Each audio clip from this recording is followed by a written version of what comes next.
Estimados y estimadas estudiantes del curso Organización y Dinámica del Genoma del 2024. Bueno, como ustedes ya saben, no pude asistir a la eh, primera clase de este ciclo, en este curso. Ahí tuve un pequeño problema familiar, pero aquí les dejo la clase, este video eh, que va a tratar el tema de la neutralidad y complejidad del genoma en su parte uno.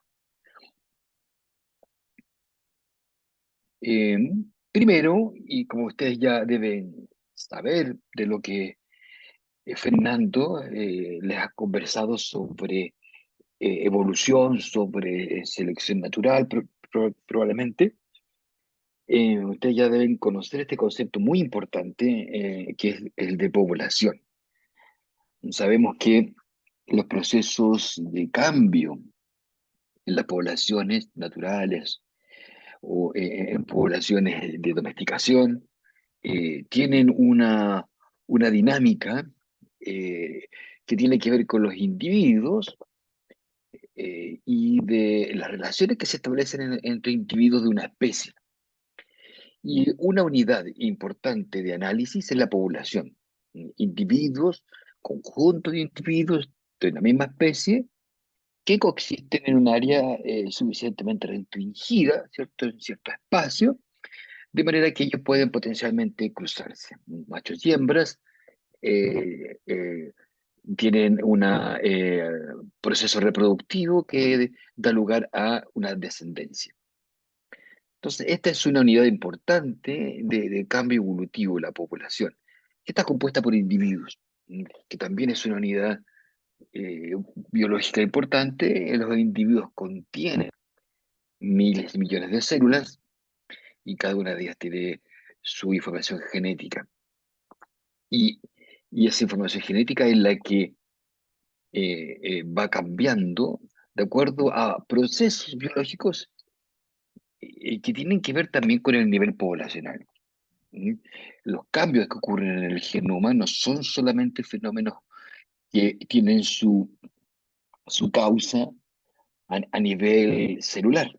O sea, ocurren a nivel celular, pero las condicionantes, los factores que inciden en cómo se pueden dar esos cambios, la frecuencia en que se pueden dar, la mantención de esos cambios, tiene que ver no solo con el proceso celular y ni siquiera tan solo a nivel del individuo, sino que también a nivel de la población, de cómo es que estos individuos que acarrean alelos y genes interactúan a nivel poblacional. Eso es bien importante. Ustedes pueden en este curso, eh, digamos, aprender, visualizar conceptos que tienen que ver con eh, los cambios que ocurren en el genoma, lo dinámico que es el genoma, producto de estos fenómenos biológicos que ocurren a distintos niveles. Entonces, aquí tenemos que establecer bien claro que el nivel poblacional es importante y la población con individuos que la constituyen, que la componen. Si a los individuos de una población los analizamos de una manera muy simplificada en términos de genotipos, y sabemos que un genotipo de un individuo cualquiera está constituido de un genoma, ¿cierto? Que está descrito de alguna manera y que a partir de esa descripción los miramos como genotipos. Hay muchas formas de definir un genotipo. Podría ser a partir de la caracterización de genoma completo, aunque podría ser también caracterizado a partir de algunas regiones específicas. Y a modo de ilustración y de análisis, una manera muy simple de entender estos procesos de cambio es llevar este análisis al nivel más simple posible, que es la estructura de un locus, ¿cierto? Con dos alelos. Como se puede ver acá, tenemos una población que está compuesta por 8 individuos, una población pequeña, 8 individuos que están caracterizados en términos de su estructura genética de una manera muy, muy simple, solamente para fines ilustrativos de mostrarles a ustedes luego el cambio evolutivo, el cambio que se produce en una población, en el genoma de los individuos de una población. Y acá, por ejemplo, tenemos 8 individuos que están constituidos de una manera muy simple, o digamos, caracterizado cada uno de ellos por frecuencia de genotipos. Hay 8 individuos, y de esos 8 hay 2 individuos que tienen un genotipo AA. Es un loco con dos alelos, alelo A mayúscula, alelo A minúscula, y que corresponde a un 25% de esa pequeña población. Hay 4 individuos que tienen el alelo A mayúscula, el alelo A minúscula, heterocigotos, que representan el 50%, y hay otros 2 individuos de los 8 que presentan la combinación de alelos A minúscula A minúscula, entonces genotipo A minúscula, con un 25% de representatividad. Es una población muy pequeña que vamos a ocupar para caracterizar y describir el fenómeno de cambio en la frecuencia de estos genotipos. Estos genotipos no son estáticos. En las poblaciones, la representatividad de los genotipos va cambiando en el tiempo por diversas razones.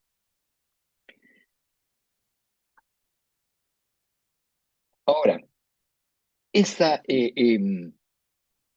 esos individuos que llevan esta combinación de alelos pueden analizarse desde esta visión, ¿cierto? Desde los genotipos, pero se pueden analizar también considerando a los alelos como un conjunto. Recordemos, dos alelos se combinan para configurar un genotipo, pero podemos abstraernos de la visión de genotipos y concentrarnos meramente en los alelos. Y en ese caso nosotros podemos tener, por ejemplo, aquí en esta población, vamos a tener, por ejemplo, la frecuencia del alelo A minúscula, del alelo A mayúscula.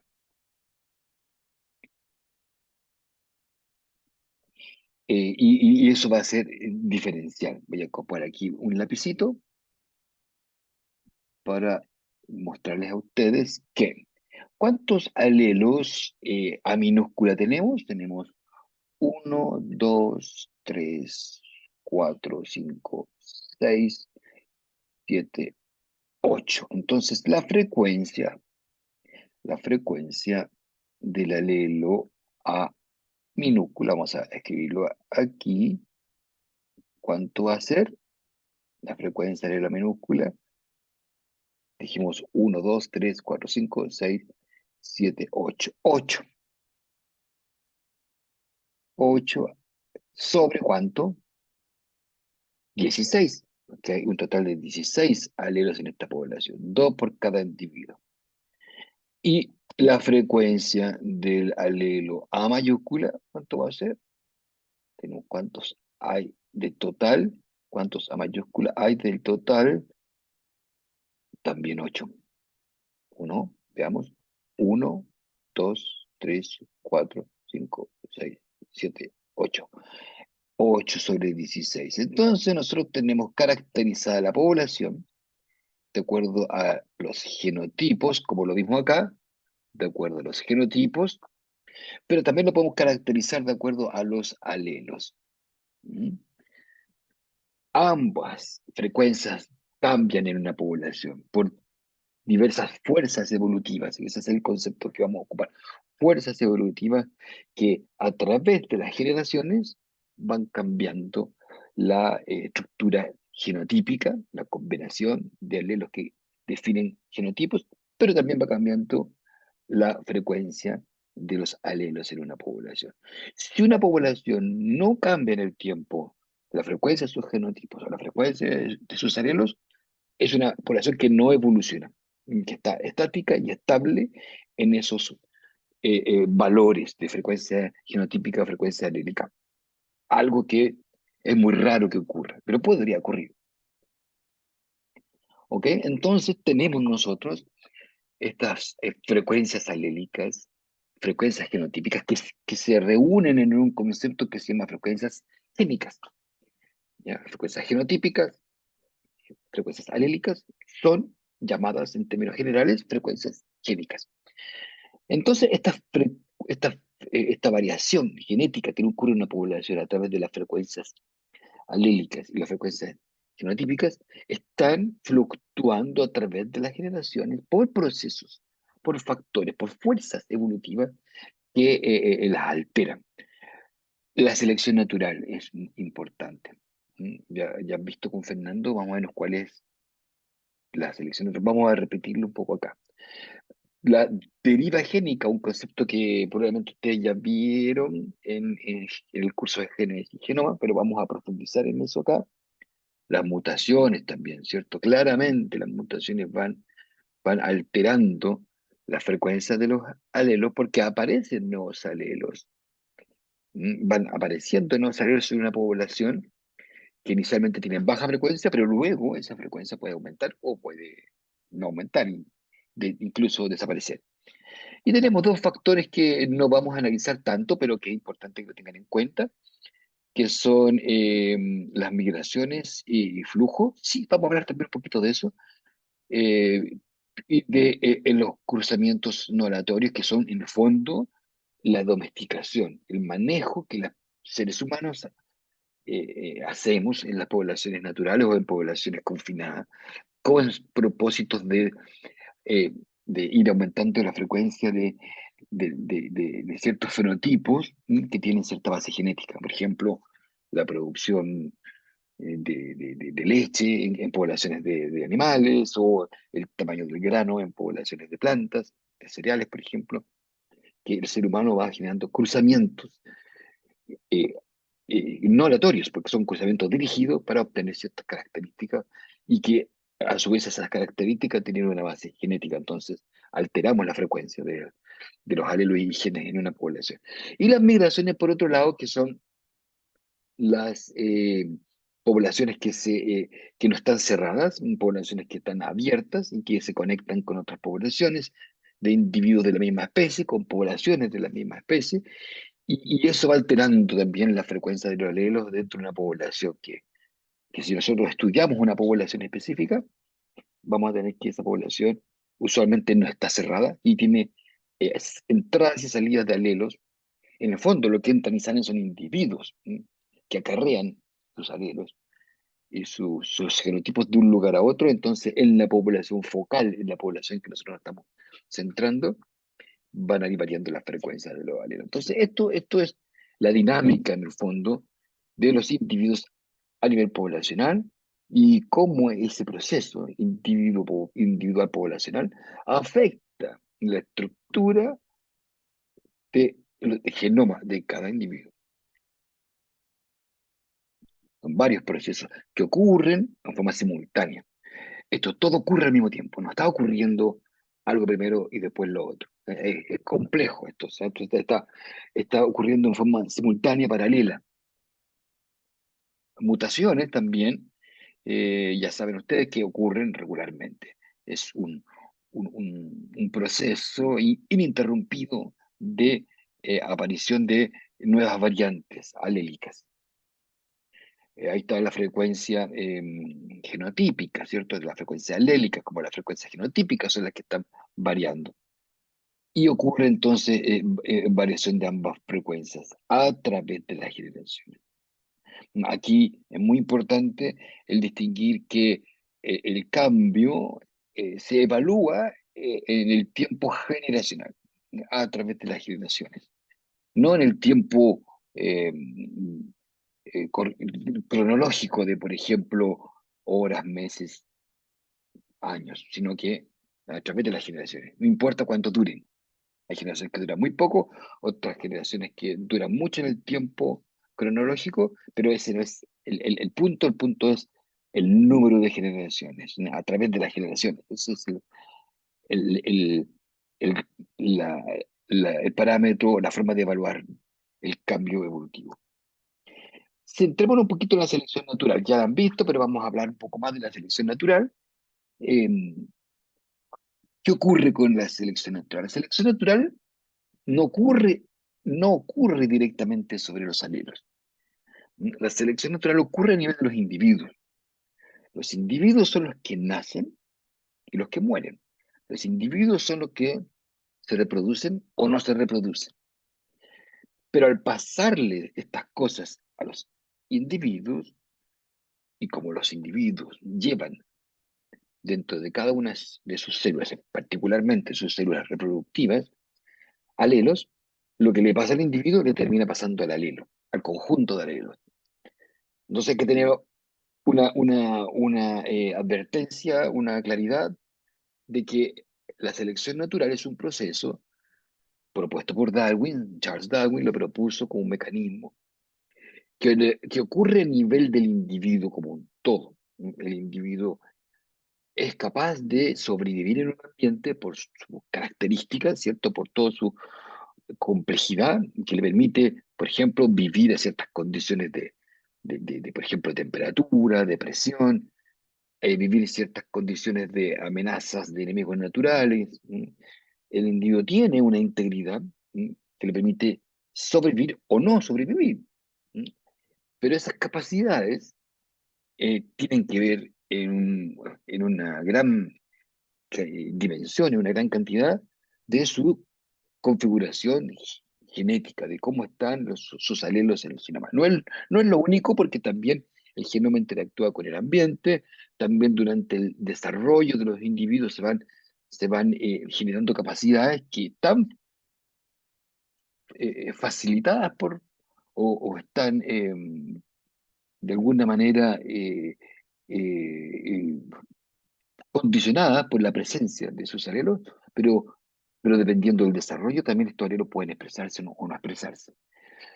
Pero en el fondo lo que les quiero decir es que la selección natural es una fuerza que a través del cambio en la sobrevivencia y reproducción de los individuos se alteran las frecuencias de los alelos. Entonces, si los alelos afectan la sobrevivencia y la reproducción, entonces esos alelos van a intervenir, ¿cierto? En estos individuos y va entonces a cambiar la composición de esos alelos, tanto en su forma individual como alelo, como en la forma en que se combinan y generan genotipos.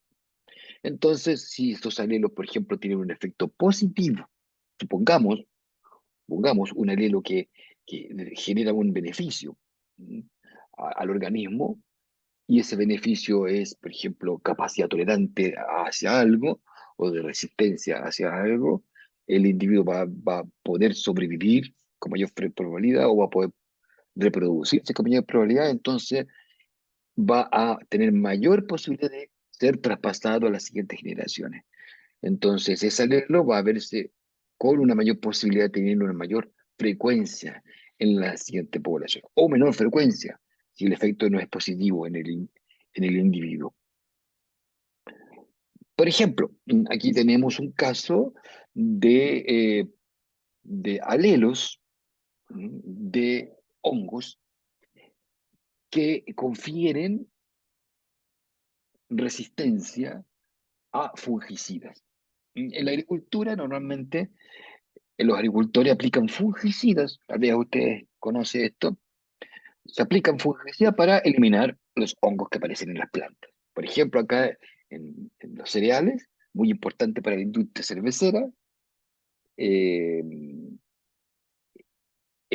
los cereales como la cebada, ¿cierto? Son atacados por hongos. Y lo que hacen los agricultores es muchas veces aplicar fungicidas. Temprano en la temporada se aplican foliarmente con máquinas, se aplican fungicidas. Y acá lo que se muestra es un estudio en que se mostró cómo la concentración mínima inhibitoria de hongos a través de estos fungicidas, en este caso el triadimenol, esa concentración mínima fue aumentando en el tiempo. Fíjense ustedes que en 1975, 1981, en un estudio, se determinó que la concentración mínima inhibitoria iba en este rango, 0,2 a 0,32 microgramos por mililitro, pero a través del tiempo, para inhibir el crecimiento de los hongos, se requería de más concentración mínima. No aumentó. El 87 aumentó a este nivel, ¿cierto? Bueno, tenían ciertos niveles acá también, pero hubo un grupo que para poder inhibir al hongo se requería más fungicida. Eso aumentó aún más, el 90 y el 95 aún más. Entonces, ¿qué está pasando acá? ¿Qué está pasando? Que en la medida que transcurre el tiempo, aumenta la frecuencia en la población de alelos que le otorgan capacidad de resistencia a los fungicidas.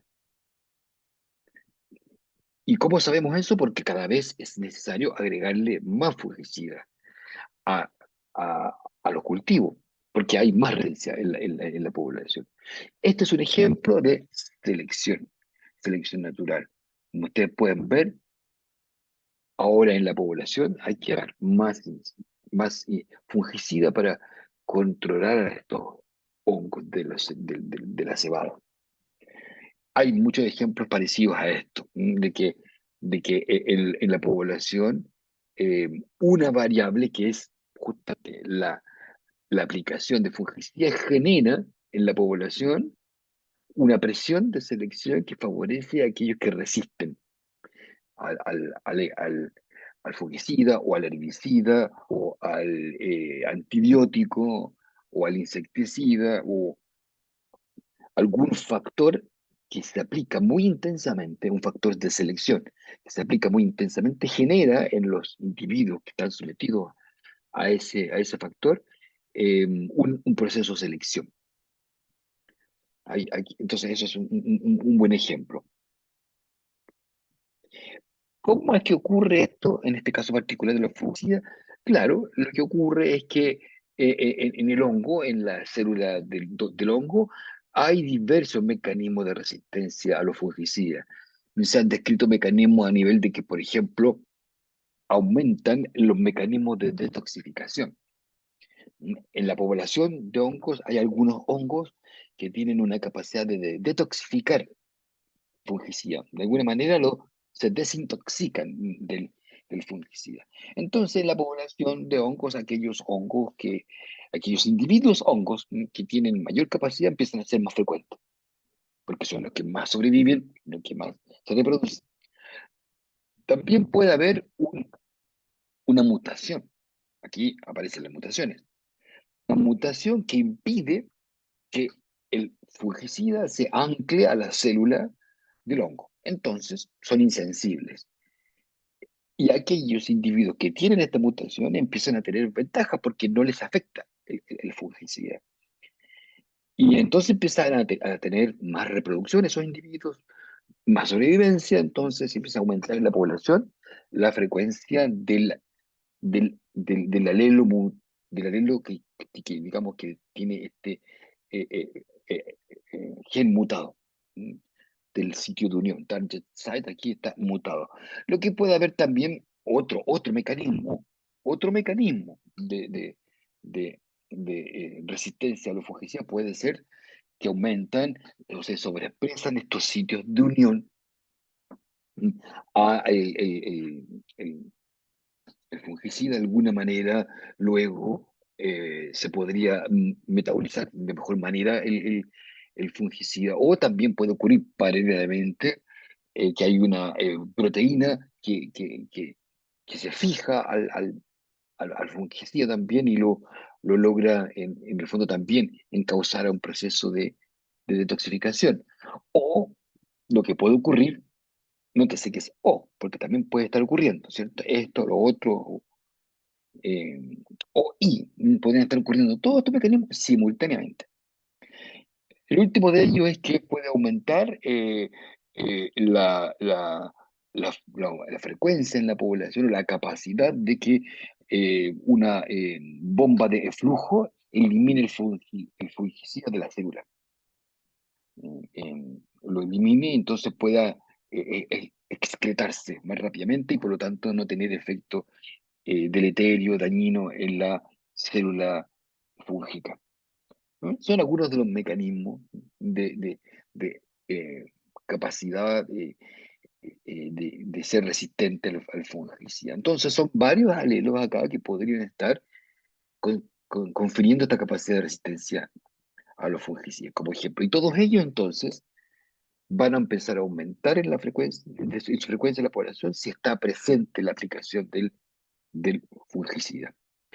Acá se puede ver, por ejemplo, para otro hongo, el caso de un estudio en que se hizo un análisis genómico de, de un hongo que era resistente a los fungicidas, y se puede ver que hay mutaciones de punto que dan esta capacidad de resistencia a los fungicidas. Ahí hay que analizarlo específicamente.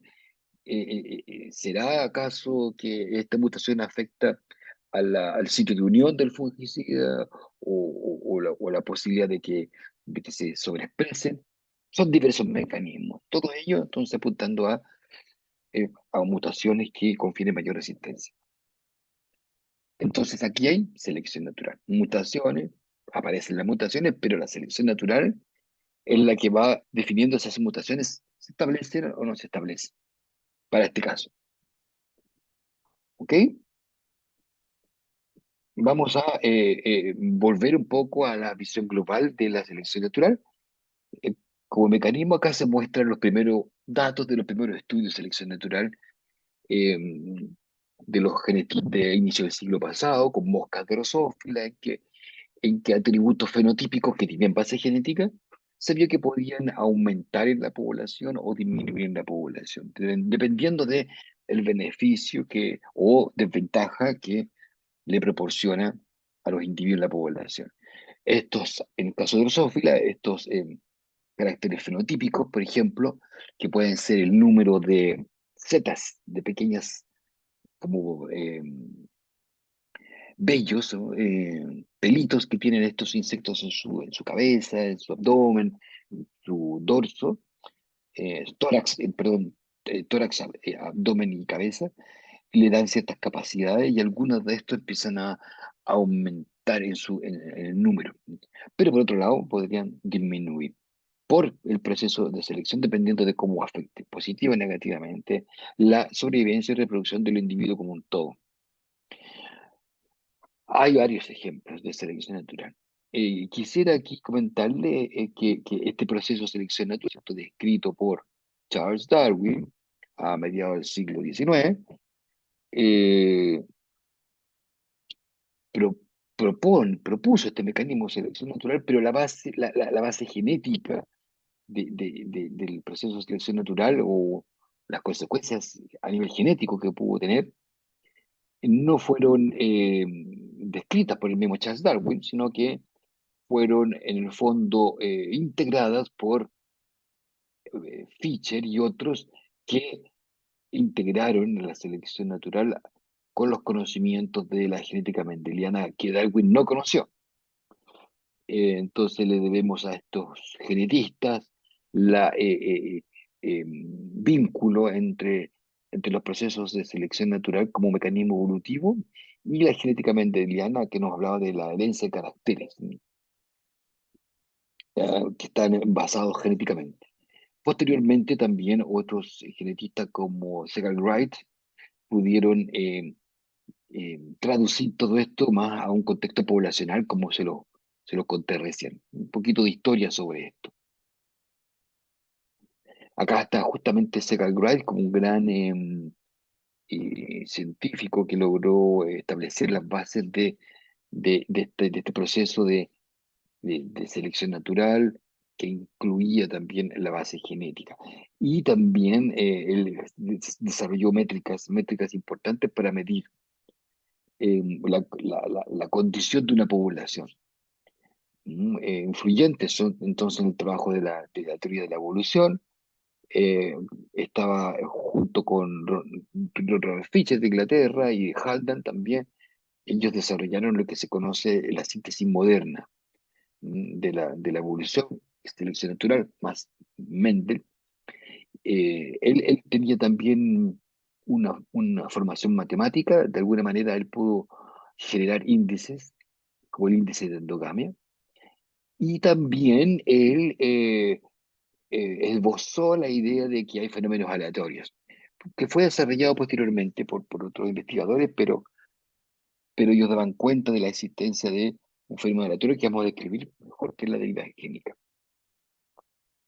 Y claro, Fischer, que también era previo a Segal Wright, pero se considera este conjunto, Segal Wright, Fischer y Haldane, como los teóricos y más importantes del siglo pasado, de inicio del siglo pasado, que lograron también calcular y definir estas frecuencias alélicas, frecuencias genotípicas,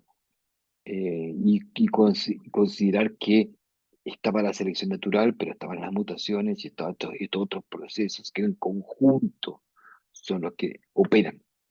No todo era selección natural, ni todo era solo mutaciones, sino que también había deriva, por ejemplo, migraciones.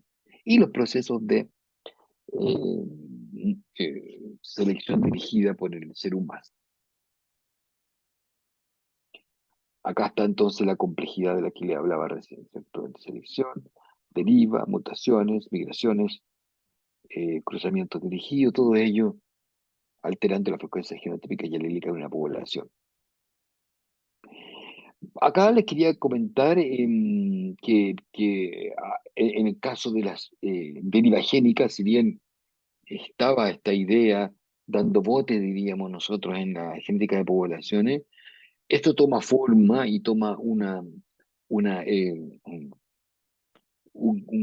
carisma más teórico con Kimura, que aquí está representado Kimura ah, poniendo un poquito patas a Darwin. Es un chiste un poquito, porque en el fondo vino a remecer un poco más la hegemonía de la selección natural, pero Kimura nunca negó que hubiese selección natural, pero la selección natural por mucho tiempo fue como la fuerza evolutiva hegemónica, que se suponía explicaba la mayor parte de los procesos de selección, perdón, del proceso de evolución a través de selección natural. Pero Kimura resalta la importancia, resaltó a través de su propuesta otras fuerzas evolutivas que alteran la frecuencia alélica y genotípica en las poblaciones a través del proceso de deriva génica. ¿Y qué es lo que es la deriva génica? Ustedes también vieron probablemente algo de esto en Genes y Genoma. Las frecuencias allélicas pueden cambiar meramente por fluctuaciones aleatorias causando un fenómeno estadístico. Esto es el aporte de Kimura, el incluir estos fenómenos aleatorios. Kimura venía del estudio de la física, de la físico-química. Él estudiaba los flujos, las dinámicas de flujo, de difusión de partículas. Y luego él aplicó esto a los genes, los alelos. Entonces él viene con una formación que tenía también su formalización matemática de la difusión de las partículas. Interesantemente, él tiene una mirada interdisciplinaria y aplica su visión de la difusión de partículas a la biología. Muchas de las innovaciones en ciencia tienen que ver con esta mirada interdisciplinaria, así que súper interesante. Pero ¿qué es lo que hace Kimura? Él nos dice, bueno, el azar puede ser muy importante en las funciones que pueden tener los alelos de una población. No solo selección natural, sino solamente por azar. Aquí se representa una población de insectos que tienen cierta característica fenotípica, pero que tiene su base también genética. Por mero azar, que puede ser un accidente, algunos individuos van a desaparecer de la población y van a tener una estructura de representación distinta, más o menos frecuente, producto de este fenómeno aleatorio que puede ser un accidente.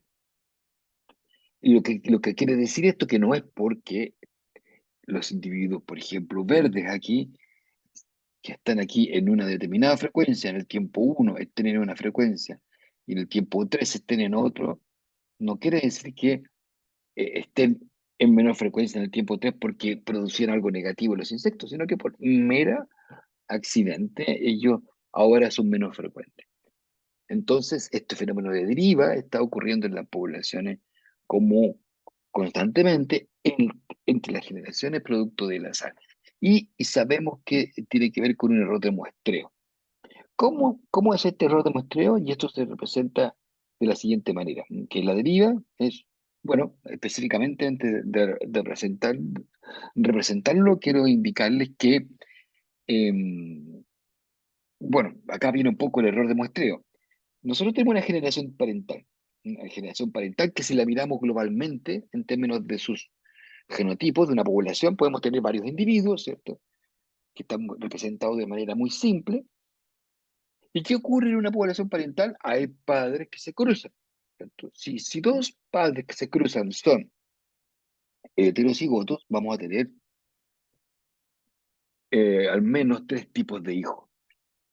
Homocigotos, dos tipos de homocigotos y dos tipos de, o sea, y un tipo de heterocigoto, acá se repite. Entonces, aquí tenemos tres tipos de hijos posibles, hijos, hijas, ¿cierto? Posibles, de padres que son heterocigotos. Lo que nos quiere decir la deriva un poco es que no todos ellos van a pasar a la siguiente generación. O sea, no todos van a vivir, no todos van a tener una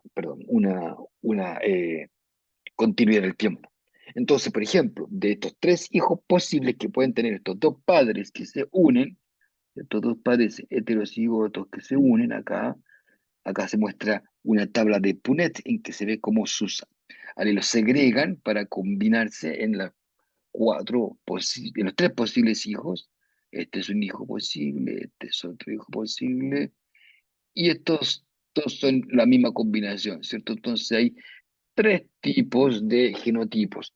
Pero lo que nos quiere decir la deriva génica es que de estos tres, por mero azar,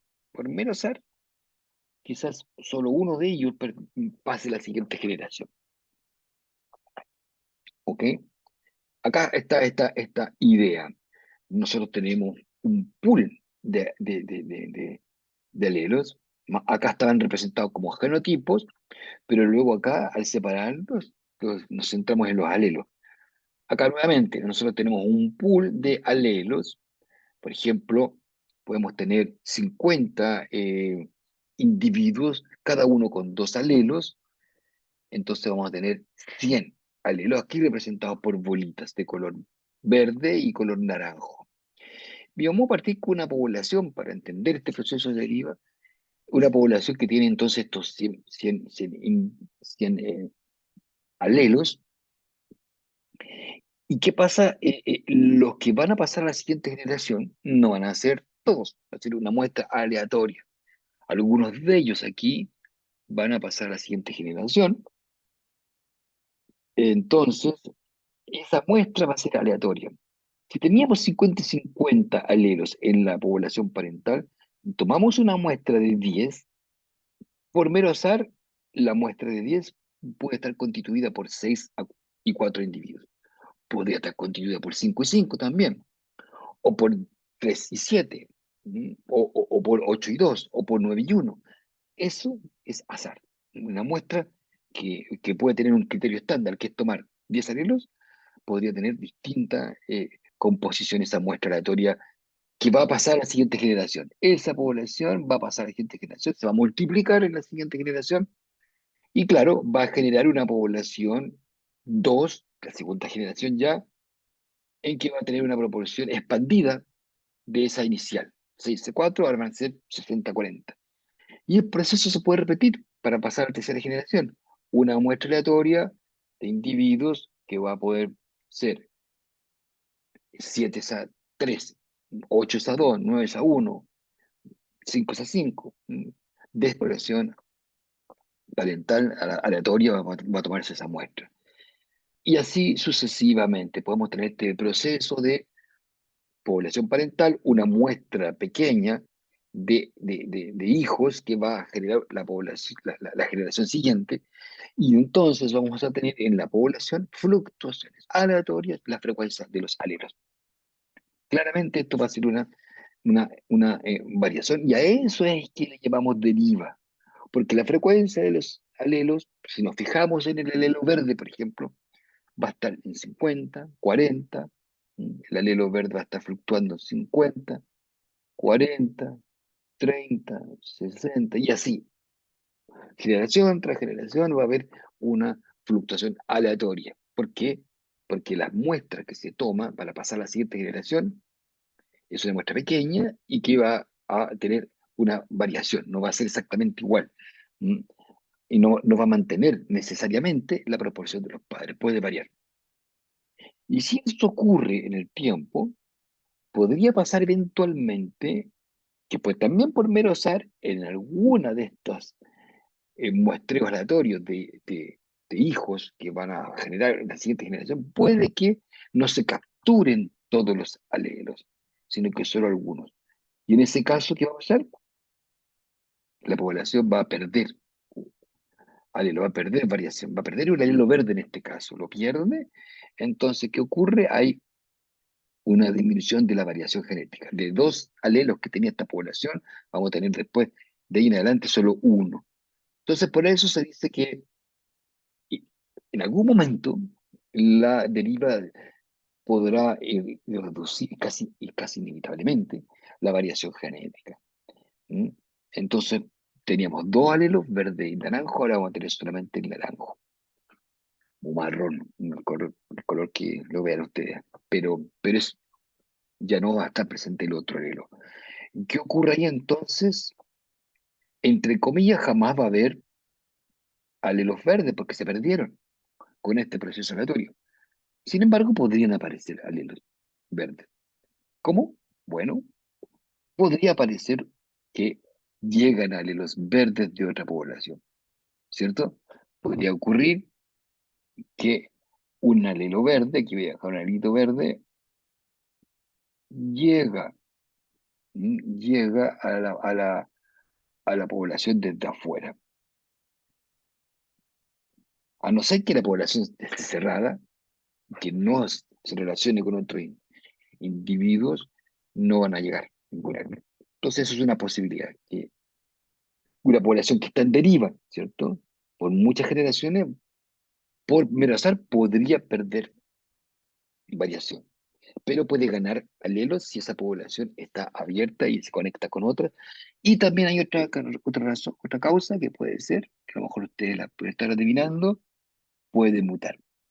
Es probable que uno de estos alelos, marroncito, café, mute y tengamos una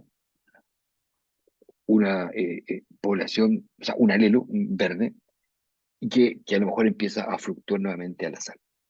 ¿Ok? Pero el mensaje es ese. Ese es el proceso de deriva genética que está ocurriendo. Simultáneamente con la selección natural está ocurriendo la deriva. Acá también se representa al estilo de los estudios con Drosophila, que la Drosophila, esta mosca de la fruta, que podía criarse en botellitas con alguna fruta en un ambiente cerrado, semicerrado, podía pasar de generación en generación. Y acá se muestra cómo, por ejemplo, de tres alelos, al final tenemos nosotros dos alelos. Eso puede ocurrir por este fenómeno de pérdida de variación por deriva a través del tiempo en crianzas de mosca. Se ha descrito esto mucho. Ojo, fíjense ustedes que en poblaciones de animales en cautiverio, hay animales o plantas que están en sitios cerrados, en sitios que no tienen flujos de entrada de otro organismo, en la medida que pasa el tiempo, ocurre esto fenómeno de pérdida de variación genética. Entonces, los genomas de estos individuos que han estado encerrados, sufriendo, ¿cierto? Este fenómeno de deriva, pueden llegar a tener menor variación genética. Menos allele porque pueden ir perdiendo por deriva. Mirándolo nuevamente en términos más globales y tratando de representar la idea de la deriva, esto es lo que uno puede observar. Supongamos que tenemos un conjunto de alelos, ya no solo dos, pueden ser varios en una población, pero cada alelo, puede ser varios, ¿cierto? Pero cada alelo va a ir fluctuando, generación tras generación, aquí son varias generaciones. Un alelo puede, por simple deriva, pasarle que disminuya su frecuencia, hasta incluso extinguirse, reaparecer quizás por mutación.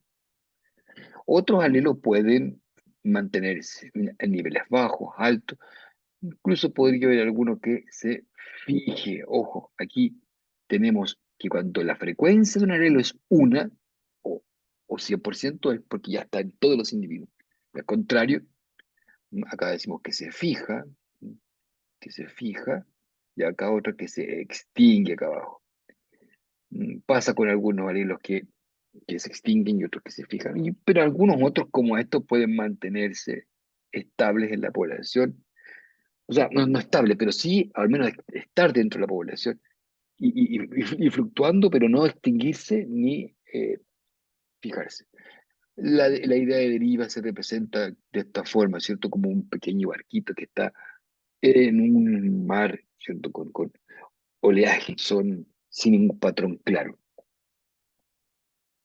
La deriva, entonces, por deriva, los alelos que forman una nueva generación son una muestra aleatoria de la generación parental. Eso lo vimos, ¿cierto? Lo tenemos claro. Es una muestra aleatoria de la generación parental. Aquí hay que destacar una situación particular, que ustedes lo pueden deducir a partir de este diagrama, del diagrama de Punnett, en que uno tiene la segregación de alelos de un par de genotipos. ¿Cuál es esa situación particular? Es que si los padres son homocigotos, todos los hijos, si ambos padres son homocigotos, los hijos van a ser con la misma estructura genotípica. Entonces, en ese caso, no hay error de muestreo, porque todos van a ser iguales. Son casos particulares, pero es conveniente tenerlo en mente. Eso creo que está acá. Claro, aquí está. Fíjese usted, si dos padres, aquí en el fondo deberían ser que se cruza, claro, acá tenemos dos padres que son heterocigotos. No, aquí está mal, aquí deberían ser. Ah, claro, dos padres que son homocigotos, esto en padre homocigoto sería el cruzamiento de este individuo con otro homocigoto, que podría ser este, cuando estos dos son los que se cruzan, cuando se cruza este, ¿sí? Con este aquí. ¿Qué pasa con la descendencia? A minúscula, minúscula, a mayúscula, minúscula, con este esquema de Punnett, todos van a ser heterocigotos. Entonces aquí no hay un proceso de deriva, porque todos van a... Si uno sobrevive y uno pasa a la siguiente generación, va a ser igual el resto. Entonces no hay un fenómeno de deriva. Es un caso particular, ¿ok? Un caso particular de, de una situación especial en que si los padres son cigotos, se dice que no va a haber deriva. Eh, Hay que tenerlo en cuenta. El muestreo aleatorio, ¿cierto? Tendrá efecto cuando los padres son heterocigotos, al menos uno de ellos, al menos uno de ellos. ¿Ok? Y lo otro importante sobre la deriva es que la trayectoria de las mutaciones se puede entender por la deriva. Cómo las mutaciones tienen una trayectoria, se pueden entender a través de la deriva. ¿Ok? Son como algunas pequeñas conclusiones del proceso de deriva. Y aquí quería mostrarle otro aspecto importante, que es que el tamaño de la población importa mucho en el desenlace del proceso de deriva. Lo vamos un poquito más adelante nuevamente, pero aquí queríamos anticiparle esta idea de que, de que el tamaño de la población es muy importante en definir la fuerza o la intensidad que puede tener este proceso de deriva génica. Supongamos una población de, qué sé yo, bacterias o, o- o- o levaduras en un cultivo de laboratorio. Nosotros podemos tener que, cuando esa población de bacterias que tienen alelos es pequeña, por ejemplo, 100 individuos, pongamos 100 individuos, a través de las generaciones es más probable que haya sesgos en la representación de la descendencia. Cuando yo tomo a los hijos y ese muestreo que se hace cuando los padres tienen hijos, cuando es más pequeña esa población, es más probable que que no se recojan a todos los individuos, entonces al poco tiempo van a extinguirse. Y al mismo tiempo, es probable que se recojan a todos los otros. O sea, que, por ejemplo, que yo tome solo bolitas verdes o solo bolitas naranjas, entonces, porque la población es más pequeña. Entonces se dice que en poblaciones que son más pequeñas puede haber una mayor frecuencia de extinciones y fijaciones de alelos. Por el contrario, cuando la población es más grande, ¿qué pasa? Esa probabilidad de que yo tome solo alelos de un tipo o de otro es menor. Es más probable que sea mezclada la muestra aleatoria, entonces se van a mantener los alelos en la población. Entonces el tamaño sí importa. Cuando tenemos poblaciones pequeñas, la fuerza de la deriva es mayor. Vamos a ponerlo bien grande aquí la deriva. Cuando la población es pequeña, la intensidad de la deriva es más pequeña. La fuerza evolutiva que puede tener en cambio de la frecuencia del alelo es mayor en poblaciones pequeñas que en poblaciones grandes de la deriva. ¿Ok? Vamos a hacer una pequeña pausa. Vamos a hacer una pequeña pausa en este video para continuar enseguida con estas mismas ideas.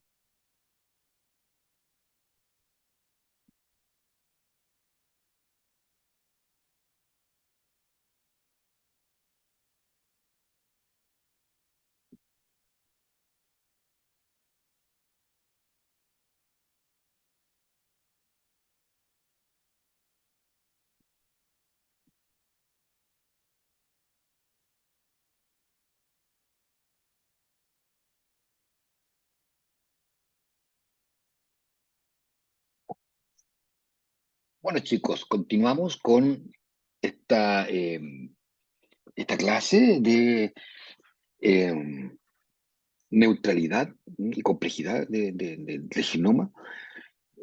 Estamos hablando de neutralidad, ¿cierto? En gran parte basado principalmente en el proceso de deriva génica. Así que de ahí viene esta idea de neutralidad. Bueno, lo que tenemos acá nosotros es ahora eh, que hablar un poquito más de las mutaciones. De las mutaciones, ustedes ya saben lo que son las mutaciones, pero quizás este análisis más poblacional de las mutaciones es más novedoso para ustedes. Eh,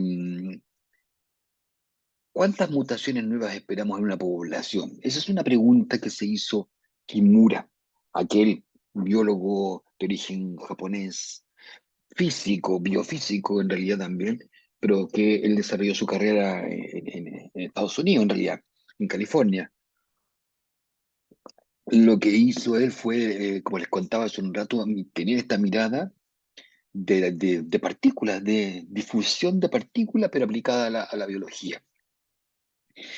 Y él se preguntaba y trató de formalizar matemáticamente eh, cuál es el origen, cuál es el origen o más bien el devenir de una mutación en un contexto poblacional.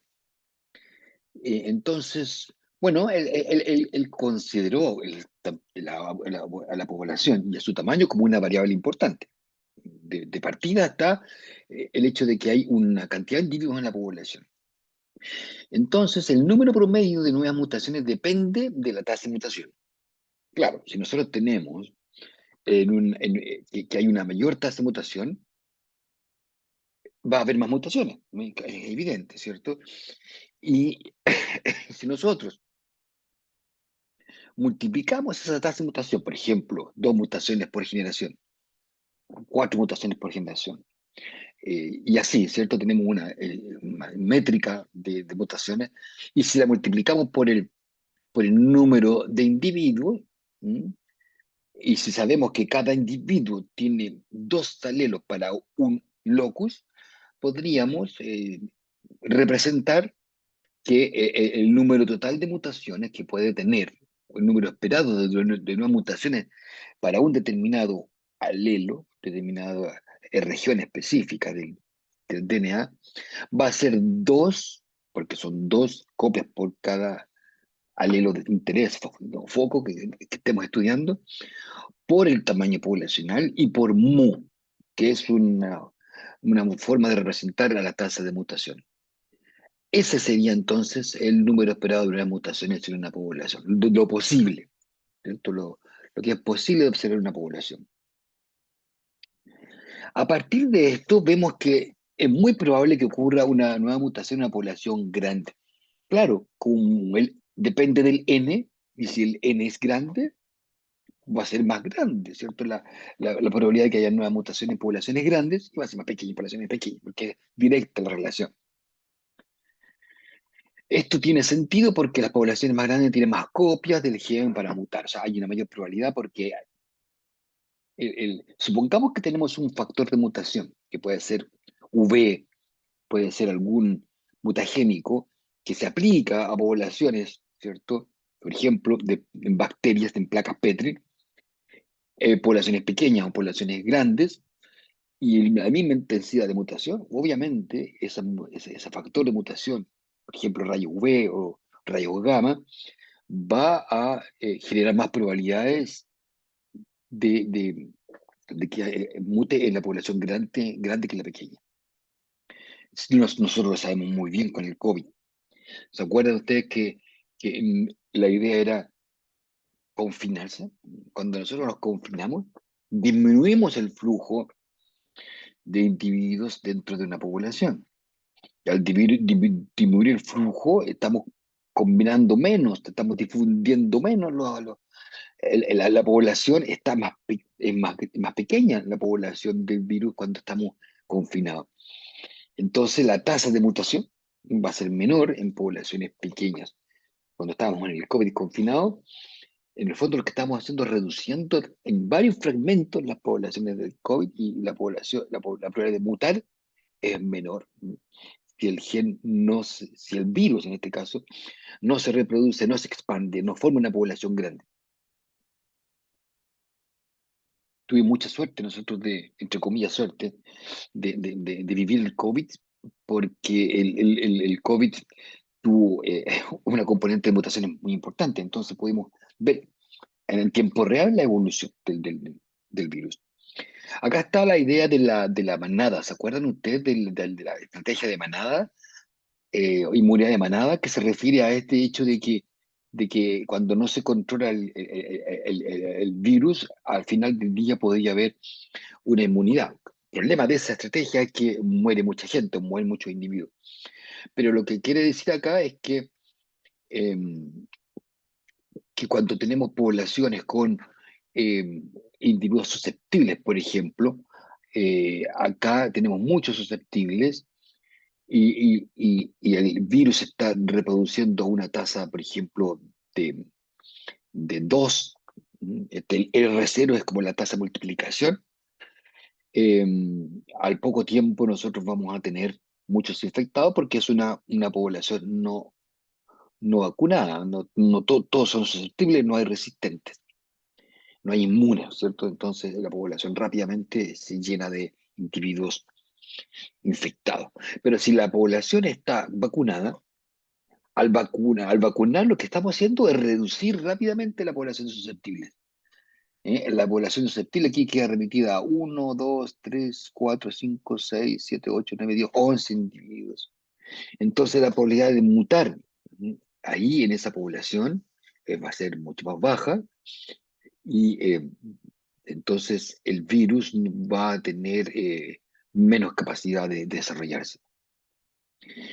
Y bueno, aquí con la misma cantidad de mutantes, pero con una tasa reproductiva mayor del virus, bueno, ahí la situación no es mejor. Aquí la situación es relativamente mala, ¿cierto?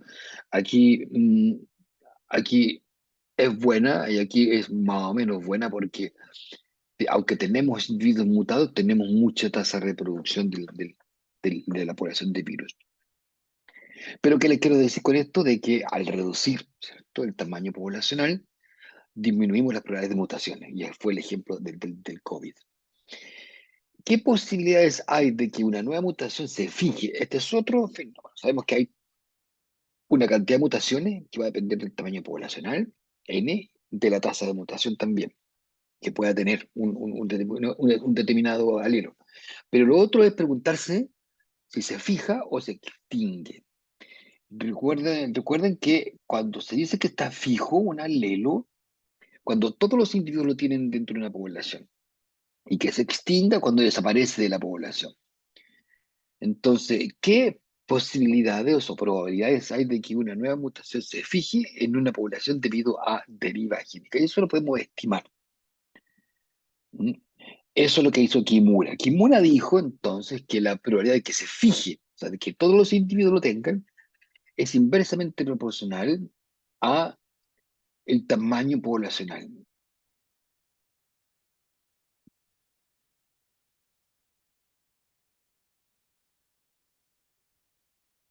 Bueno, Kimura nos dijo entonces que matemáticamente lo estimó que es inversamente proporcional.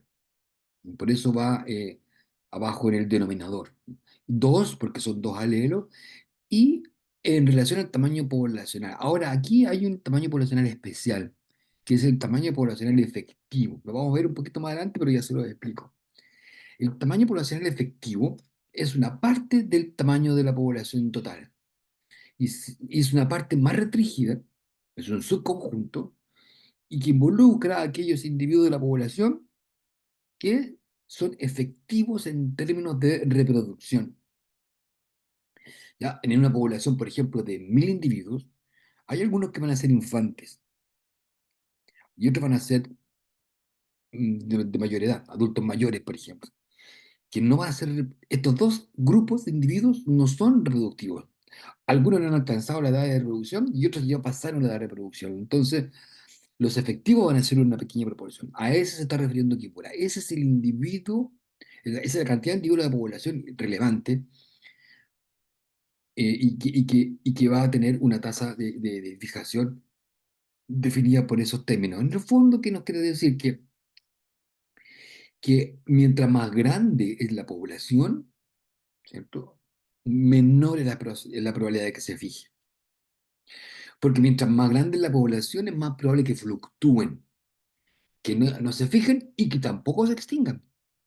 ¿Ya? Tanto hay que mirarlo en ambos sentidos. Es más probable que se fijen cuando la población es pequeña, porque es inverso. Y es menos probable que se fijen cuando la población es grande. En otras palabras, la probabilidad de fijación es la misma que la frecuencia alélica inicial de la población. Eso también podríamos concluirlo. Por ejemplo, en una población de 20 individuos, la probabilidad de fijación de un alelo es igual a O1 dividido por 2 por 20, o sea, 2,4. Perdón, 2,5%.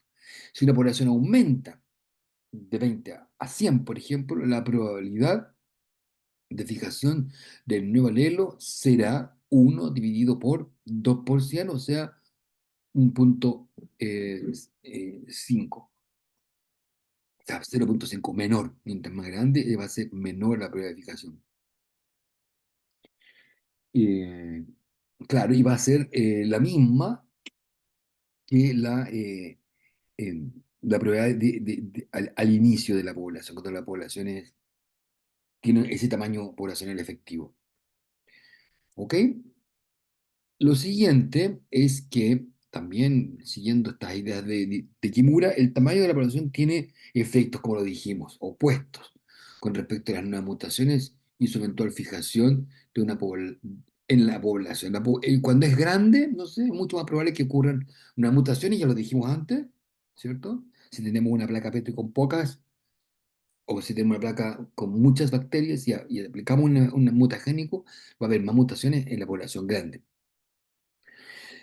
que en la pequeña. Sin embargo, cada nueva mutación tiene una menor probabilidad de ser fijada que la población debido a la deriva. Claro, porque cuando una mutación aparece, está en baja frecuencia, ¿cierto? Cuando recién aparece una nueva mutación, ya sea una población grande o pequeña, esa nueva mutación que aparece está en pequeña cantidad. Entonces, le va a costar prender de alguna manera, le va a costar aumentar, porque hay pocos. ¿M? Entonces, siempre va a ser más probable que se extinga, y le va a costar más que se fije. Cuando aparece recién una mutación, cuando está en la frecuencia baja, 1%, 2%, cuando recién aparece. Y por otro lado, cuando el tamaño poblacional es pequeño, la probabilidad de que una nueva mutación que aparece con en- eh, con un bajo número, la probabilidad de que la nueva mutación también, la probabilidad de nueva mutación es pequeña, no sé cómo lo dijimos, pero si ocurre, la probabilidad de que se fijen es relativamente mayor. ¿Ya? No sé si se entiende bien, pero tenemos dos cosas. Una es la tasa, la probabilidad de que aparezcan las mutaciones. Y aparecen más en poblaciones que son más grandes, ante un efecto mutagénico, por ejemplo, porque hay más individuos que pueden mutar. Pero luego, ya sea en la población pequeña, en la población grande, cuando aparecen nuevas mutaciones, en la población pequeña es más probable que se fije por deriva que en la población grande, porque cuando aparece una nueva mutación en una población grande, es probable que se extinga, más que en una población pequeña. Esa es la idea. Son dos cosas distintas. La probabilidad de que aparezcan las mutaciones en relación al tamaño, ¿m? Y también la probabilidad de que estas mutaciones se fijen o se extingan en relación al tamaño. Acá se muestra la idea de mutaciones no nuevas. Acá hay mutaciones que, por ejemplo, en este caso podrían ser mutaciones nuevas, pero lo que les quiero mostrar es que eh, primero indicarles que la mutación, ya lo vimos antes, las mutaciones y su deriva, cuando hay una mutación, y por ejemplo, una mutación que aparece con una alta frecuencia, podría ser que una mutación de repente muy frecuente, de acuerdo al tamaño, va a fluctuar más en operaciones pequeñas como esta, por ejemplo, de 10 individuos, y va a fluctuar menos, o no se va a extinguir ni fijar en poblaciones grandes. Pero cuando tenemos nosotros una mutación que está en baja frecuencia, aquí en este caso estaba en el 50%, que es más o menos una proporción moderada, ¿cierto? Ni alta ni baja, es justa. Pero cuando tenemos mutaciones que están en baja frecuencia, que pueden ser mutaciones que aparecieron hace poco, es más probable que se extinga. ¿Se fijan acá? Si ustedes hacen la simulación, es más probable que se extingan al poco andar, porque son pocos, que se extingan, y menos probable que se fijen. ¿Ya? La deriva es débil en poblaciones grandes, como les mencioné acá. Esta afirmación aplica para esto. ¿Mm? Esta es otra cosa. Aquí estamos hablando de otra cosa. Aquí estamos hablando de que cuando los alelos nuevos que aparecen, siempre o regularmente aparecen en baja frecuencia, y lo que les puede pasar más probablemente es que se extingan, a que se fijen acá arriba, que todos los individuos lo tengan. ¿Ok? Entonces, quiero volver a mencionar lo que les dije al inicio, ¿cierto? Importante conclusión para este curso. ¿M? El genoma y su dinámica, ¿cierto? Se relaciona con fenómenos poblacionales. ¿Ya? No es irrelevante lo que le pasa a la constitución genética, al genoma, de este nivel poblacional. Eso no es obvio, no es para nada obvio en la dinámica poblacional, cómo puede llegar a incidir en la estructura, organización y dinámica del genoma. Acá quiero volver a tocar un punto para que quede más claro aún. ¿Se acuerdan que le hablé del tamaño poblacional efectivo, ¿cierto? ¿Qué quiere decir eso? Y esto se aplica para todo tipo de organismos. Nosotros podemos tener una población grande, por ejemplo, así tenemos aquí muchos elefantes en África, muchos elefantes, una gran cantidad.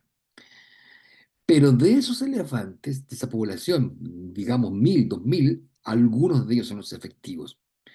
Algunos de ellos serán efectivos en traspasar los alelos a la siguiente generación. ¿Quiénes son esos? Los reproductivos, los que tienen capacidad reproductiva, o sea, los que llegaron a la edad reproductiva y que permanecen a la reproductiva por un cierto periodo, que es la mayor parte de la vida, ¿cierto?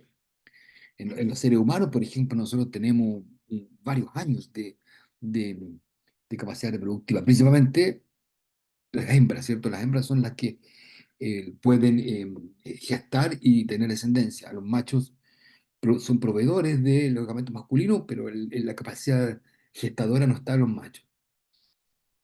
Entonces, aquí estábamos hablando nosotros del total de alelos que pueden mutar en una población, lo dijimos antes, va a ser el tamaño por ser efectivo, dos porque son dos alelos por loco, de un modelo muy simple. Ahora, aquí está el cálculo que hizo Kimura sobre la fijación de un nuevo alelo que deriva de una mutación, ¿cierto? ¿En cuántas generaciones es probable que pase eso? Recién dijimos nosotros, vamos a ver atrás, que un alelo que aparece va a fijarse, por ejemplo, aquí. Menos probable, pero podría pasar, ¿cierto? Porque cuando es nuevo, tiene baja frecuencia, no va a probable que se extinga. Pero si se llega a fijar, Kimura trató de calcularlo, ¿no? ¿Cuánto sería el tiempo? Y en términos teóricos, él dijo que va a ser este valor, este valor. El número promedio de generaciones en alcanzar la fijación va a estar definido por el número individual de la población, suponiendo machos y hembras contribuyen igualmente en cada generación, por 4. Ya, esto lo derivó matemáticamente. Aquí yo no estoy haciendo el cálculo, lo derivó matemáticamente y en el fondo, como es de esperar entonces, la fijación de alelos lleva mucho más tiempo, es proporcional, ¿se fijan? Lleva mucho más tiempo en poblaciones más grandes. Si una población tiene 1 millón de miembros reproductivos, aquí estamos hablando de aquellos que son irrelevantes, aquí deberíamos tener el efectivo, efectivo, porque son reproductivos. Se requieren en promedio 4 millones de generaciones, ese es el número de generaciones, quizás un periodo de tiempo insuperable para alcanzar la fijación, en algunos casos, ¿cierto? Cuando hay tantos individuos. Sin embargo, en un pequeño grupo de individuos, la fijación tomará 400 generaciones en promedio. Es un cálculo que hizo a partir de aplicar las fórmulas de la difusión. Fíjese usted qué interesante. La difusión de partículas. Acá está un esquema de esa idea, de esos cálculos. Mm, Acá está el tiempo en que aquí aparece una mutación, fíjese usted, acá aparece una mutación y al poco andar por deriva se extingue, porque es pequeña su frecuencia y más probable que se extinga, que es más probable eso que a que se fije acá arriba. Pero si aparece una mutación y se fija, ¿m? Acá arriba, el tiempo en que va a tomar eso en términos de generaciones, en promedio va a ser eso según Kimura, matemáticamente, un valor. Es una predicción que él hace. 4 veces el tamaño poblacional efectivo. Y eso pasa, por ejemplo, acá con el hilo A, con el hilo B, con el hilo C. En promedio va a tomar 4n este tiempo de, en que se fija, en promedio. Ahora, otra cosa que estableció Kimura fue cuando uno toma estos tiempos de fijaciones de dos alelos, ese valor, ese tiempo en el fondo va a ser inverso a la tasa de mutación neutral. Es otro cálculo que hizo Kimura, que al tomar estos dos momentos en que dos mutaciones se logran fijar, debiera ser una estimación de inversa, es inverso a la tasa de mutación neutral. Ese último punto no es tan importante como el primero. Acá está una cosa, la misma idea, exactamente la misma idea. La probabilidad de que se fije una mutación, una neutral mutation, es de 1/2n. Eso lo dijimos al inicio, ¿cierto? De que se fije. Donde n es el tamaño poblacional efectivo, y requiere un promedio de 4n generaciones, y el tiempo entre sucesivas fijaciones, acá está esta idea, el tiempo entre sucesivas fijaciones es de 1/mu generaciones. Acá está el 4n, en que aparece y se fija, y el tiempo entre sucesivas fijaciones. En este caso, ese es un tiempo, en este caso te va a hacer otras dos sucesivas fijaciones, A y B. Ese va a ser el tiempo inverso a la tasa de mutación. ¿Ok? Acá les dejo un link que pueden ver después ustedes para, es una aplicación web para que puedan simular situaciones de deriva génica, como la que como las que vimos recién. Acá hay otra idea importante. Yo les conté sobre esto de- en el fondo ya lo vimos, pero es otra manera de representar esta idea, de la frecuencia que tienen las determinadas alelos en una población, define también la trayectoria que puede seguir. Como les dije hace un rato, cuando los alelos tienen una frecuencia baja, como ocurre con las nuevas mutaciones, es más probable que se extingan que lleguen a fijarse. Y este gráfico lo representa. Es un gráfico en que nos muestra, por ejemplo, aquí, dos alelos, dos alelos que tienen una frecuencia igual, 5, o sea, 50 y 50, que estarían por acá, que estarían por aquí, en el 50 y 50. Por otro lado, tenemos una situación en que tenemos dos alelos, uno 30% y otro 70% en la frecuencia. O sea, uno muy frecuente, otro poco frecuente.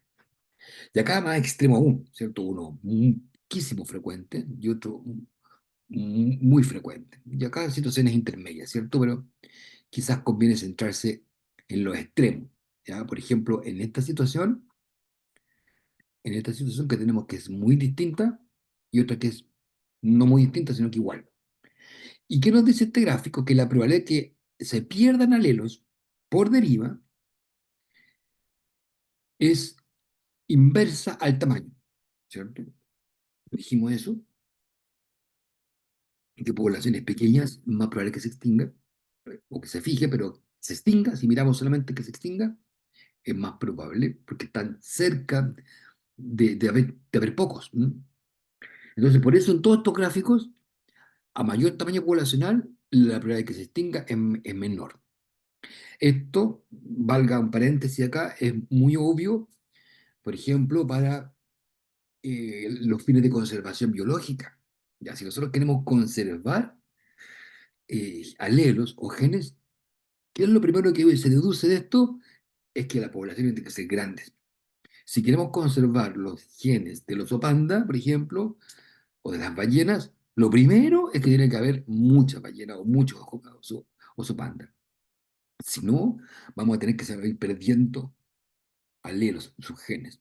Entonces, una tarea fundamental, si alguno de ustedes quiere dedicarse a la conservación de los recursos genéticos, de la diversidad genética que hay en la Tierra, lo más importante es, primero, que no disminuyan los individuos, que tengamos la mayor cantidad de individuos. Ok, cierre paréntesis sobre eso.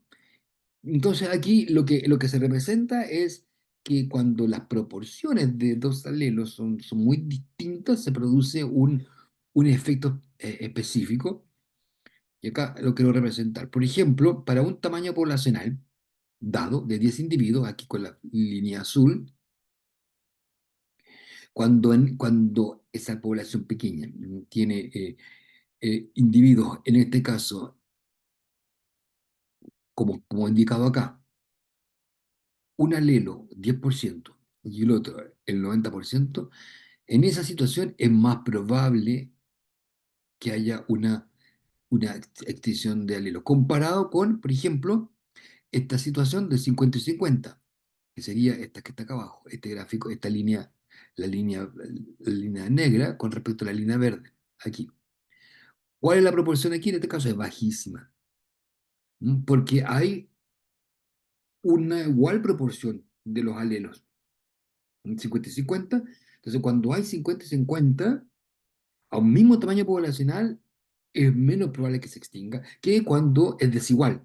10% y 90%, a una misma tamaño poblacional de 10 individuos, por ejemplo, ahí es más alta la probabilidad de que se extinga, cuando es muy desigual. Por ejemplo, 10% contra 90%, porque justamente estos que tienen un 10% de representación van a probablemente extinguirse antes. ¿Ok? Entonces hay un análisis interesante. Acá está la idea, ¿cierto? Cuando yo tengo un alelo que está en baja representación, por ejemplo, 10%, es más probable que aquí que se extingan. Aquí todos se van a extinguir, pero incluso es más probable que se extingue después, cuando su proporción es un poquito más alta. ¿Ya? Que esa es otra idea. Aquí nosotros tenemos que va aumentando la proporción inicial del alelo y cuando es un poquito mayor se puede extinguir, pero más tarde, incluso. Entonces, otra cosa importante, una vez que se ha perdido variabilidad genética, que por alguna razón se pierden los alelos, se demora mucho en recuperarse esa variabilidad. Como les conté hace un rato, que aparezca un alelo verde es poco probable, tiene que llegar alguien de afuera o tiene que mutar acá adentro, ¿cierto? Tiene que mutar. Entonces, son eventos poco probables. Cuando se pierde variación genética, es muy difícil recuperarla. Paréntesis. Eso lo saben también la gente que trabaja en conservación. ¿Mm? Hay que cuidar los tamaños poblacionales y la variabilidad porque cuando se pierde, no se recupera fácilmente. A veces pasan años, o sea, deberían pasar mucho tiempo. Cierre paréntesis sobre conservación biológica, conservación genética. Nuevas mutaciones podrían restituir parte de la variación, claro, pero es poco probable, es lenta la tasa de mutación. El efecto de la deriva será mayor en poblaciones pequeñas. Tenemos que tener poblaciones grandes para que no ocurra pérdida de variabilidad genética. Y la frecuencia inicial importa. Ojalá tengamos alelos en alta frecuencia. Y acá quería contarles también, esto seguramente creo que lo vieron ustedes en Genes y Genomas, sobre la deriva génica. La deriva génica toma forma o ocurre fuertemente en dos situaciones importantes que son los cuellos de botella, bottlenecks, y el efecto fundador. Rápidamente, el cuello de botella es cuando nosotros tenemos una población original que sufre un estrangulamiento en la cantidad de individuos. Cuando los individuos por alguna razón bajan de 10.000 a 1.000 o de 1.000 a 100. Incendios, catástrofes, plagas de peste que afectan a la población, pueden reducir el tamaño poblacional. Y al reducir el tamaño poblacional se pierde variabilidad. Claro, aquí por ejemplo tenemos tres tipos de alelo, el alelo azul, el alelo blanco y el alelo amarillo, que por alguna razón se estrangula la población y claro, perdemos el alelo amarillo por una cuestión de número. Eso se llama el cuello de botella. También se puede representar esa forma, ¿cierto? Tenemos una población grande con alta variabilidad que se estrangula, hay pocos individuos, se pierde variabilidad, algún incendio, alguna catástrofe, alguna enfermedad, y finalmente hay como un filtro, y solamente algunos alelos sobreviven en las generaciones. Acá también se representa igual, como volvimos antes, en el cuello de botella, nosotros tenemos este proceso de muestreo de los padres para generar un conjunto de individuos hijos que luego restituye a la población en la siguiente generación. Acá tenemos, por ejemplo, una población con 3 alelos, tomamos una muestra de 10 individuos que tienen esa proporción de alelos, se restituye la población 2. Pero ¿qué pasa? En algún momento la bolsita disminuye de tamaño. Eso es el cuello de botella. En vez de tener 100 bolitas, de repente tenemos 10 nomás. Entonces el muestreo de ahí va a ser aún más pequeño. Entonces vamos a tener pérdida porque ahora el universo de muestreo es menor y vamos a perder probablemente algún alelo. De eso se trata el cuello de botella. Es una idea bastante simple, pero hay que considerarla también. Por ejemplo, para lo que hablábamos un rato de conservación.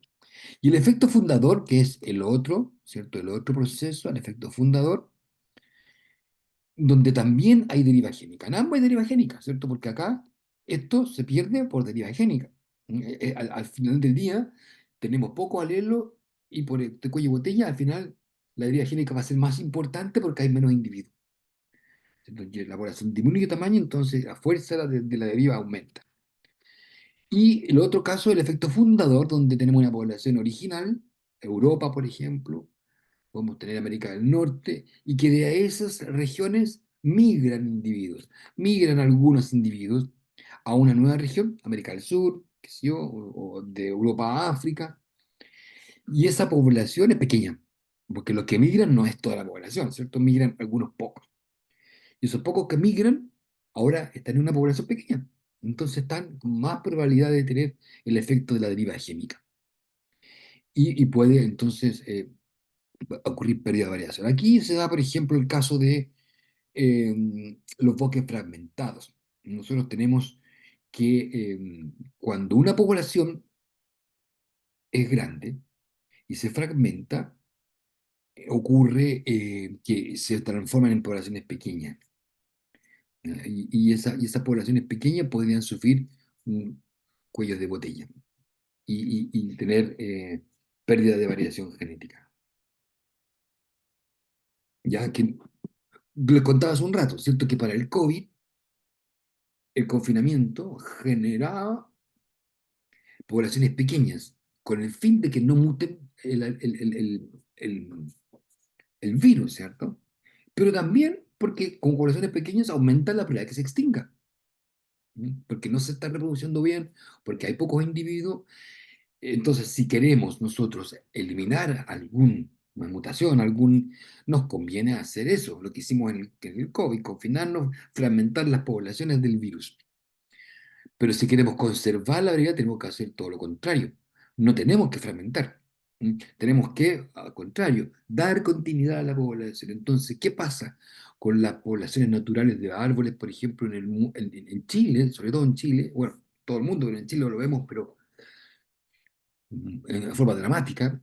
Las poblaciones naturales están siendo fragmentadas por el ser humano cuando se establecen loteos, cuando se establecen carreteras en medio del bosque, cuando se hacen intervenciones mineras, ¿cierto?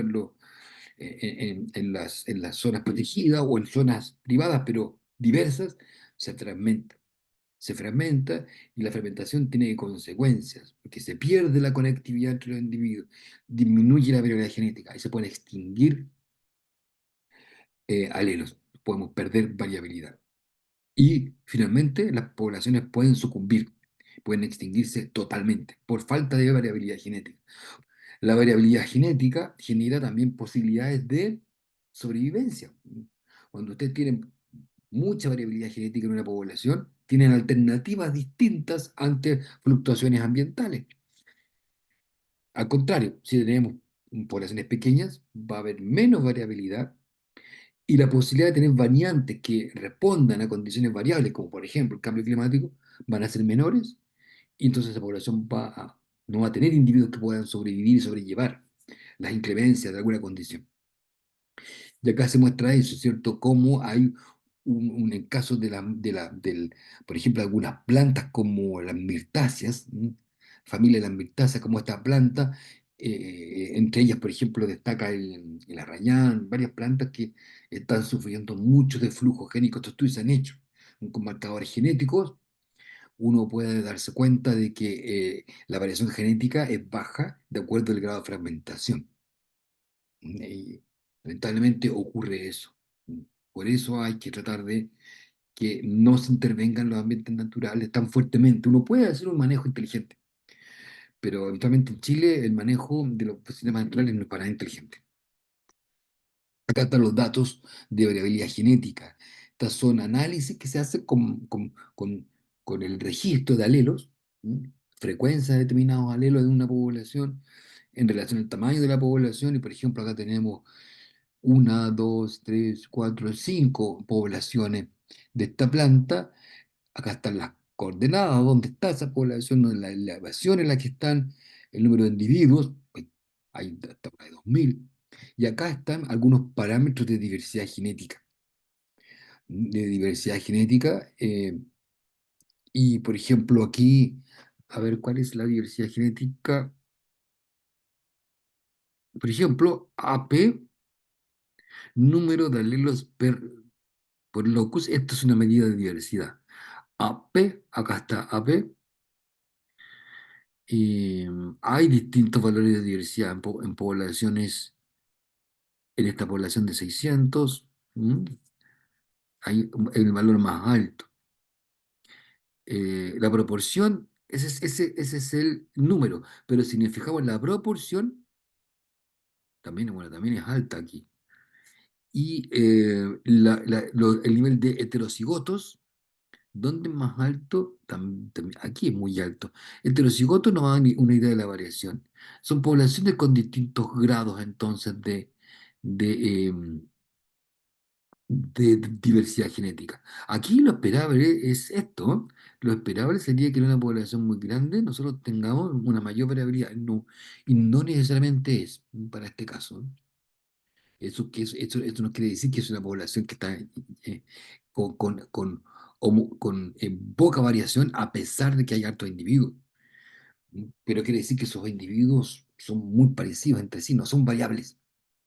Y nos habla de que una población que está en peligro porque tiene poca variabilidad. Hay individuos que son poblaciones que son de 50 individuos que tienen niveles de variación similares a los de una población grande. Probablemente esta población de individuos, que tiene una población que tiene alto individuo, 2000, sean todos muy parientes, muy emparentados. Es una población endogámica, con individuos genéticamente muy parecidos. Y eso lo podemos deducir a partir de este análisis con marcadores moleculares. Bueno, chicos, eso era lo que quería presentarles hoy día, la clase a la que no pude ir, que están en las bases de esta primera parte del curso, y el viernes vamos a continuar con más temas sobre neutralidad, sobre la complejidad, y lo que tiene que ver con eh, la visión genética poblacional de la estructura del genoma finalmente en una población, cómo cambia la frecuencia de los alelos y de los genotipos. Bueno, que estén muy bien, nos estamos viendo.